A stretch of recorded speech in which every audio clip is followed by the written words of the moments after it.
Hi everyone, Anthony Fantano here, the internet's busiest music nerd, and it's time for a review of the new Onyx album, Wakedafucup. Queen's hardcore hip-hop outfit, Onyx, they're back. After 10 years, they're back. Back with a new full-length record, back in the group's heyday. They created some of the angriest, grimiest, grittiest hip-hop known to man. Very few groups out in the early 90s were as ferocious, aggressive, and as voluminous as Onyx. Their early singles, awesome stuff like Slam and Shifty, and they have one track that I think is often overlooked when it comes to these rock, metal, hip-hop fusions. They did a track with Biohazard called Judgment.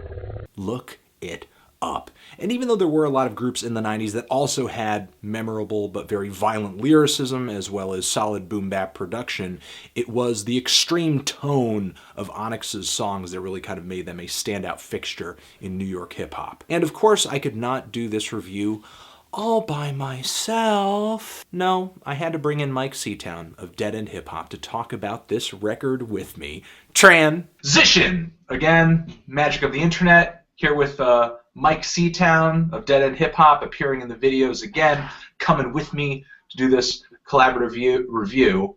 Mike, what was your take on this Onyx album? Man, after the last couple of albums that they dropped, I did not know what to expect. But, you know, I've always liked Snowgoons' production, so I was like, okay, well, at least the beats will be good. But, man, this shit, I love this shit, man. I love it. Yeah, I'm almost certain what I think you're gonna say, but yeah, no, I really enjoyed this. Like this is not for dudes who want only conscious hip hop.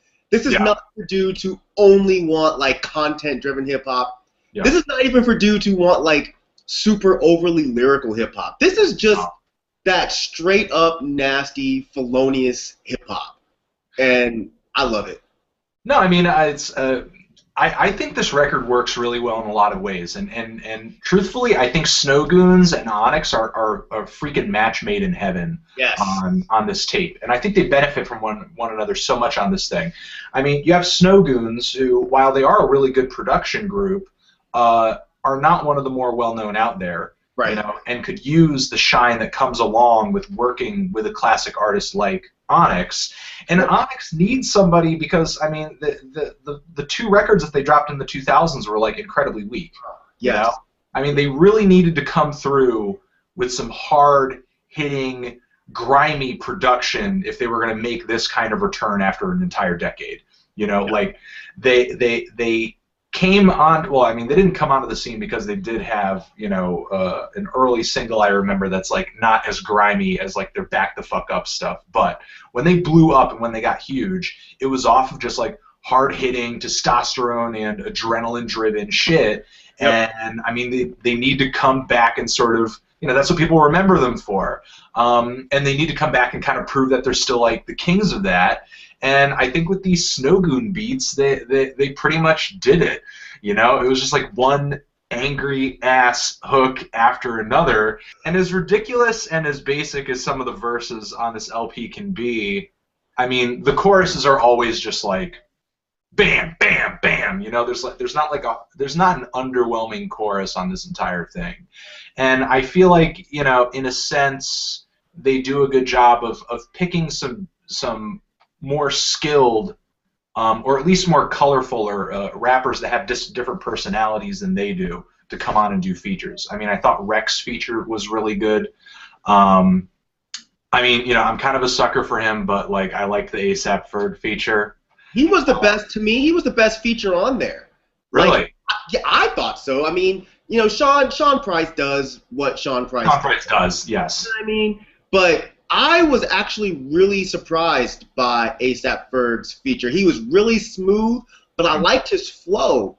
Like, and if you really listen to the way he's rhyming, it's not really that simplistic. It's not like what we heard on Trap Lord. I thought his verse was actually pretty fresh.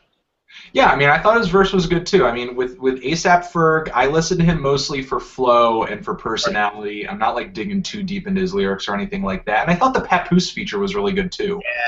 Yeah, Papoose was nice, very nice. And Cormega did his thing too, but I'm he didn't surprise me as much as Papoose. There wasn't a terrible guest verse on this LP, but those three verses each time when I listen to this record, my attention just like heightens. Yeah. You know, like, as soon as they pop on, I'm like, yes. You know, it's not like I really have to force myself to pay attention to it. I'm like, yeah, you know, that's pretty decent. Every time that they play through, it's like, wow, like serious highlight. I mean, overall, what did you think of Snowgoons on this thing? Did they ever disappoint you, like even on a single track? Not once. Like, of course, when you put this on, the theme of the album, as far as the sound goes, it's pretty similar. Like, none of the beats are really super different. They all kind of blend, but the beats themselves are really, really dope. Like, they're nicely layered. They're all dark. They gave Onyx a really, really, really good sound that they, in my opinion, I don't think they've had a sound this good since Shut 'Em Down. This is their best album since Shut 'Em Down, I think. They definitely come through with those hard, boomy beats, but they put some nice, eerie tones on top of it to give Onyx a really kind of grimy, eerie, cinematic sound. But like you said, they can be a little one-dimensional, but I think that's mostly because they're kind of tailoring everything to what Onyx wants, and Onyx themselves are kind of one-dimensional a lot of the time on this record. I think in terms of tone and mood, I think they do a decent job of coming through with some different song topics from time to time. Like Dirty Cops is easily one of my favorite tracks on this entire LP. Really? Yeah, I liked the idea of it. I don't know. I just thought it was a fun chorus, and I was like... Okay. Well, what did you think of Trust No Bitch? That was my favorite track. That was your favorite track? Yeah, I don't know why, but it got in my head so easily. And it was just like that chorus was just trust no bitch, nigga should have known not to trust that bitch. Like you're singing it right now in your head, aren't you? I mean, it wasn't a bad track, but I think the Sticky Fingers verse on that track just like went fucking overboard for me. Like, you got raped by a bunch of people, just like, whoa, holy shit. And you even suck an R&B dick. Like, yes. And it was like, wow, and then he said like she slept with a bunch of Atlanta rappers or whatever. You went down south. I consider myself a fan of aggressive music, but there are some moments with Onyx when like I'm like, fuck, he's mad. He's angry, That's always been what I love about Onyx, is they're always so pissed off. And yeah, of course, like the pissoffity can get a little bit too much, where it gets kind of like a little annoying. But I think we need groups like Onyx, and I'm so glad they made a comeback. Like they're totally trying to go complete opposite of what's really popular now. Like they don't care about making pop tracks. They don't care about making soft tracks for chicks. They want an entire album of nothing but pissed off rap. Yeah. And not that many artists now can pull off a whole album of this. Like Onyx is just perfect for this. As rap is getting older, you're sort of starting to see which MCs are able to still perform at a really high level of energy, and which MCs are still interesting lyrically, and which MCs are staying true to their sound.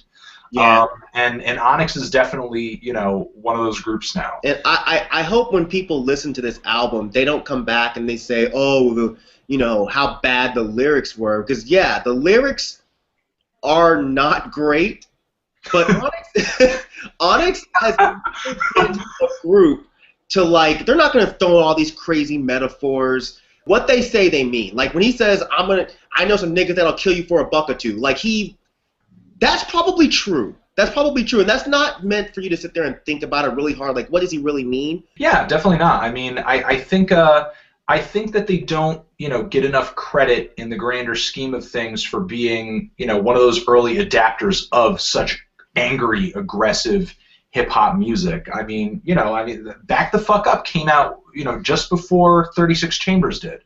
Right. And took that angrier sound and brought some more dynamics to it. you know, definitely, and you know, had a number of MCs on it with different voices, which I'm sure, you know, added to the enjoyability of the LP just simply because of the variety. But I mean, Onyx was definitely, you know, at home plate earlier on when it comes to just uncompromising anger. And it's pretty cool to see that, you know, even 10 years since their last record, that they're still able to just keep that up. You know, like Mike said, the lyricism isn't like really worth dwelling over. You know, it's what you do with the lyricism, what you do with the beats, what you do with the hooks here is you just react to them. Yeah. You know? I mean, physically for the most part. You know, you're not going to rewind this album to hear a line. No. You know, unless you're like, ooh, that was mad, or like, or maybe that was bad, or something. Or wait, what was that line like? I think he said it on We Don't Fucking Care. I think it was Sticky Fingers again, where he said, I'm gonna live forever like a shellfish. Like, he's gonna live forever like a shellfish or something. Yeah, that was. Which I had to Google that to find the age of shellfish, and I was like, how long does shellfish live? And I'm like, this dude's on some Discovery Channel shit right now, or he's like watching some Animal Planet. He's deep. He's deep. Y'all didn't know he was deep. Y'all sleeping on Sticky Fingers' complexity. He went to the aquarium and, you know, he headed down to the local aquarium and they were giving a lesson on shellfish and they talking about the age. He's like, yeah. I'm gonna remember that. I'm gonna put that in the verse. Watch. Because that's way more complex than, you know, why should I fucking care? I never had shit. Moms gave birth to me on a pissy mattress. So good. Oh, it's so good. I love it. It is a fun listen. You know, if you like angry, head nodding, just like body earthquake music, Onyx and Snowgoons came together and put together a pretty solid LP.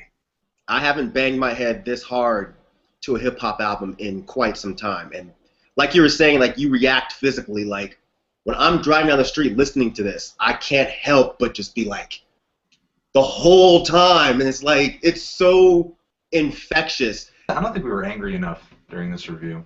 No, yeah, we've laughed way too much for an Onyx review. That makes no sense. We did.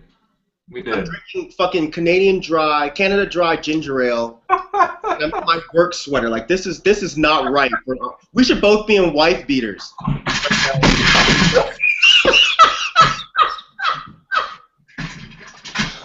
Sorry. I'm fine. I'm good. The reaction wasn't good. Was like. Get out of here. The right reaction. Get out of here. Everybody's here. Everybody's checking on me. Everyone here is checking on me. Close the door. Get out of here. Stop asking questions. I had to turn up the Onyx review. I had to turn up. Yeah, I see. You turned the fuck up. Oh God. I'm feeling like a strong 6 to a light 7 on this thing. You know, it's a pretty decent listen. You know, it's not going to be one of my favorites of the year, but still, I mean, its energy is undeniable, pretty much. Totally agree, 100%. All right, man. Like C-Town, Onyx, Snowgoons, wake the fuck up!